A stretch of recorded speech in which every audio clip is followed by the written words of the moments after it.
Hi అండి, అందరికీ ముందుగా శ్రావణ మాస శుభాకాంక్షలు. ఇది మొన్న శుక్రవారం వీడియో అండి. కాకపోతే నేను పెడదాకైతే కుదరలేదు. ఈ మధ్యన మనకి ఫంక్షన్లో బయట షికార్లు అయితే బాగా ఎక్కువైపోయినాయి. అందుకని పెడతాం కుదరలేదండి.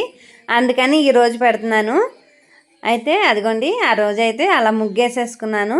మాకు ఇదివరకు కొంచెం వెల్లాడుగా ఉండేదండి వాకిలి. ఆ అరుగు కూడా పెద్దగా ఉండేది. అప్పుడు పెద్ద ముగ్గేసేదాన్ని. ఇప్పుడు మొన్న డ్రైనేజీలు అయ్యి అనుకొని పగలగొట్టేశారు. ఆ పగలగొట్టేస్తాం. అదిగోండి ఆ చిన్న ముగ్గు వేసుకున్నా. తర్వాత అదిగోండి గుమ్మం దగ్గర కూడా అలాగే పూజించేసుకున్నాను. గుమ్మాన్ని చక్కగా ఎంత నిండుగా అనిపించిందండి. నాకైతే చాలా నచ్చింది. అయితే గుమ్మాన్ని కూడా పూజించేసుకొని కొంచెం మనం అలాగా నిండుగా చేసుకున్నప్పుడే ఇంటికి అయితే కొంచెం ఎక్కువ దిష్టి అన్నది ఉంటుంది. అటువంటప్పుడు మనం కొంచెం నిండు చెంబుతో నీళ్ళు కానీ లేదా ఒక లోటతో నీళ్ళు కానీ పెట్టుకోవాలి. అయితే అదిగోండి, నేను ఒక షార్ట్ వీడియోలో చెప్పాను మీకు నిండకూడిన వస్తువులు 3 ఇంట్లోనే అని. అవి ఏంటనుకుంటున్నారు? అదిగోండి, నిండు బిందుతో నీళ్ళు అయితే ఎప్పుడు ఉండాలండి బిందుతోని. అవి నిండా సగమని కాదు, ఫస్ట్ మనం పట్టేప్పుడైతే నిండా పట్టుకోవాలి. తర్వాత అయితే అదిగోండి ఉప్పు. నేను షార్ట్ వీడియోలో చెప్పాను చాలామందికి. ఆ ఫుల్ వీడియో కూడా తక్కువ మంది చూస్తారు కదా వాళ్ళకి.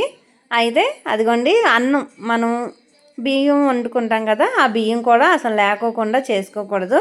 కొంచెం గొప్ప అయితే ఉండాలి. అసలు మొత్తానికి ఖాళీ అయితే చేసుకోకూడదండి. అవి అయితే శుభశకునాలు మనకి.